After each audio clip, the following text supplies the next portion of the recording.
और ये आत्मा के धन का दान है, आत्मा के ज्ञान का, आत्मा की सिद्धि का और आत्मा की शक्ति का और आत्मा के अमृत का ये सच्चा दान है। ये बाहर का वो छाया का दान नहीं है। इसलिए वो मंत्र नहीं है जो गुरु मंत्र, ये गुरु दीक्षा नहीं है, ये आत्म मंत्र है, आत्म दीक्षा है। इसलिए इसको नामदान कहते हैं। आप लोग इसको सम्मान से ले लो और ये सबके काम आएगा। हिंदू, मुसलमान, सिख, ईसाइयों के छोटे बड़े बच्चे और बच्चियों के ये अमूलक वस्तु है। ये हीरे जवाहरात से नहीं मिलेगी, चाहे जितना भी दुनिया में बांटो। जब उस प्रभु की कृपा हो जाएगी उन महात्माओं पर तभी वर्षा होगी। इसके पहले कुछ छेड़ने वाला नहीं, पत्ता नहीं हिलेगा। लेकिन जो दया उनकी हो गई कि इन आत्माओं को अवसर दे दो, इनको मौका दे दो, इन पर वर्षा कर दो और ये बीज डाल दो। जब वो ऋतु और समय आएगा तो जम जाएगा। महात्मा फकीरों की मेहनत व्यर्थ नहीं जाती। तो मैं आदेश का पालन कर रहा हूं और ये सर्वोपरि आत्मदान आपको दे रहा हूं, उसको आप सम्मान से ले लो। और 2 मिनट, 4 मिनट, 5 मिनट, 1 मिनट, आधे मिनट मनुष्य दरवाजे पर, मनुष्य आत्म दरवाजे पर बैठकर आप जिस तरह से बताया जाए उस तरह से आप भजन करो। यहीं पर अगर दरवाजे पर बैठ करके आपने भजन कर लिया तो रिद्धियों सिद्धियों का सबका भंडार उदय हो जाएगा। यहीं से सब चीजें मिलने लगेंगी। लेकिन दरवाजा नहीं मिला और वहां बैठ करके भजन नहीं किया तो कुछ मिलने वाला नहीं है। वैसे ही खाली आए हो, अज्ञान में आए और अंधकार में आए, रोते हुए आए। जब जाने का समय होगा तो ज्ञान रखवा लेगा, देखना रखवा लेगा, सुनना और बोलना रखवा लेगा और एक पीछे से ठोकर मारकर रवाना कर देगा। इसलिए आप लोग संभल करके रहो। हम तो कोई जय गुरुदेव है नहीं। इस किराए के मकान का नाम आपका ही रखा हुआ, जो रखवाया होगा उस समय के पंडितों से, यह नाम तुलसीदास है।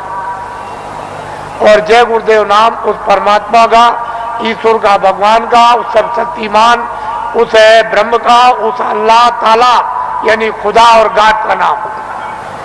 ये किसी इंसान आदमी का नाम नहीं। तो जो नाम मैं भगवान का बोलूंगा सब लोग एक साथ बोलेंगे, आगे पीछे नहीं।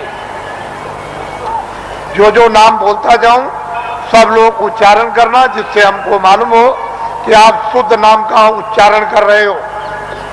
जब मैं बोल बंद हो जाऊं तो आप भी बंद हो जाना। बोलो जय गुरुदेव।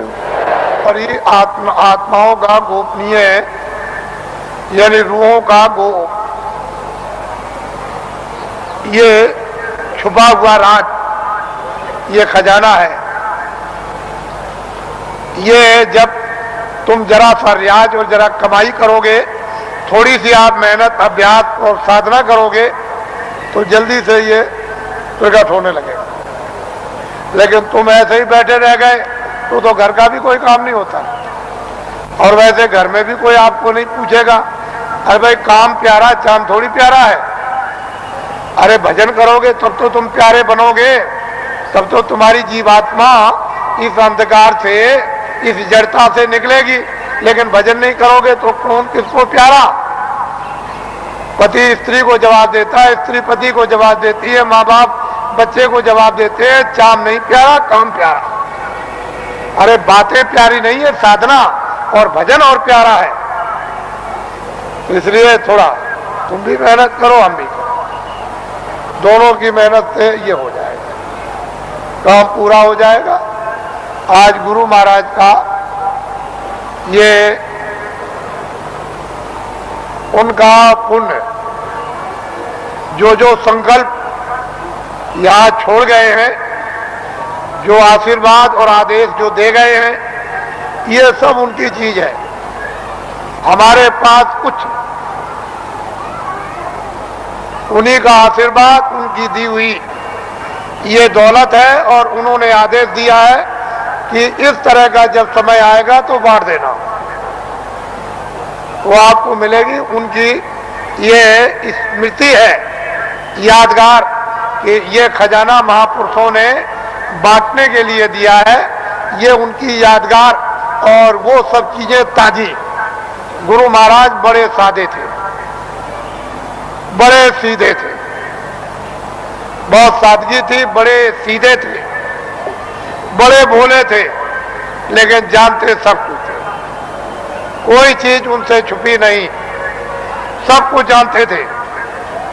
और उन्होंने ये संकल्प, तो उनका ये संकल्प है कि जीवों को बहुत लाभ होगा, रूहानियत का, आध्यात्मिकता का। आगे सब लोग तैयारी करो, भंडार खुलेगा और सब लोग उस भंडार में प्रवेश होंगे और असली खजाने की लूट होगी।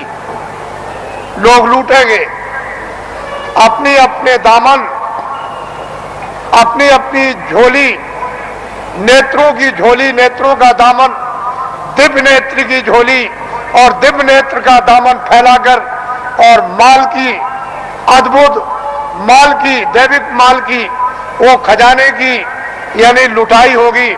और हीरे जवाहरात ये उस लुटाई के सामने कुछ नहीं है। वो चेतन हीरे, वो अमृत के हीरे ऐसे बरसेंगे जिसको ये सब के सब इस मनुष्य रूपी मंदिर में अपनी आंखों से वो लुटाई होगी कि जो वर्णन में नहीं आएगी। आपको क्या मालूम है कि आकाश से क्या वर्षा हो रही है? तुमने अपना दरवाजा ही बंद कर रखा, तो वर्षा क्या पता चलेगी? अरे दरवाजा तो खोलो, मुंह तो खोलो, तब वर्षा मालूम हो कि कैसी वर्षा हो रही है अखंड। महात्माओं ने जो कुछ भी वर्णन किया है वो कटु सत्य है, उसमें जरा सा भी कोई गुंजाइश नहीं। तो ये उनकी पुण्यतिथि है और उन्हीं के संकल्प का ये आपको प्रसाद। वो तो देने का एक आधार तो चाहिए, तो कोई आधार आपको, जो आधार है वो आपको दिया जाता है कि इसको आप संभाल करके ले जाएंगे। हो सकता है कि साल भर आपको अवसर न मिले, तो इसको आप प्रसाद को संभाल करके रखेंगे और जरूरत पड़ने पर आप इससे काम लेंगे।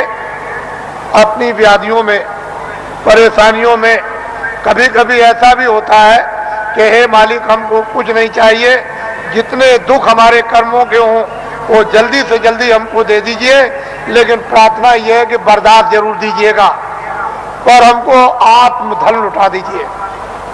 तो इसलिए भी आत्मधन की लूट के लिए भी प्रसाद खाते हैं, ये तो मुख्य चीज है। लेकिन कभी कभी तरह तरह के कष्ट, तरह तरह की परेशानियां, तरह तरह की हैरानियां परिवार में, बीमारियां परिवार में, बच्चों में और बच्चियों में, पत्नी में और पति में, भाइयों में, माँ में, पिता में, अड़ोसी में, पड़ोसी में, जात में, बिरदारी में, समाज में, दफ्तरों में और राज में और इसमें और उसमें, ये तरह तरह की जो बीमारियां, जो रोग लग गए हैं, उनके लिए भी लाभदायक।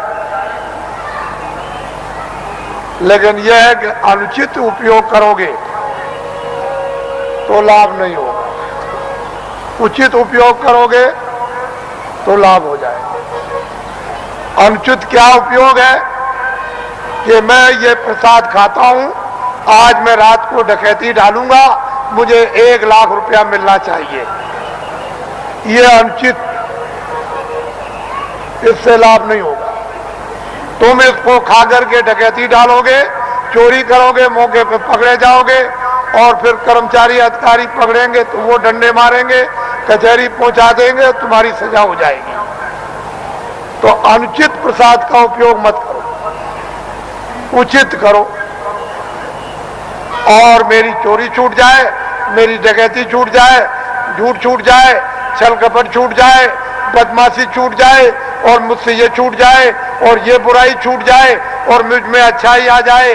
और जब उचित उपयोग करोगे कि मेरी बीमारी चली जाए या मुझे बीमारी में आराम हो जाए, तो इसमें लाभकारी होगा, फायदा। ये इसलिए बातें आपको बताए देता हूं कि आप श्रद्धा से, आस्था से आपने रात को तपस्या की है ठंडी में। हम भी देख रहे हैं, हम कोई ऐसा थोड़ी कि नहीं। आपको क्या मालूम कि रात को मैं कैसे घूम रहा था? किसी को नहीं पता कि मैं कैसे निकल के, किसी ने नहीं पहचान पाया, कोई भी सड़क पर पहचानने वाला नहीं मिला। तो आपको तो ये जानना चाहिए कि मतलब यह है कि मैं देखता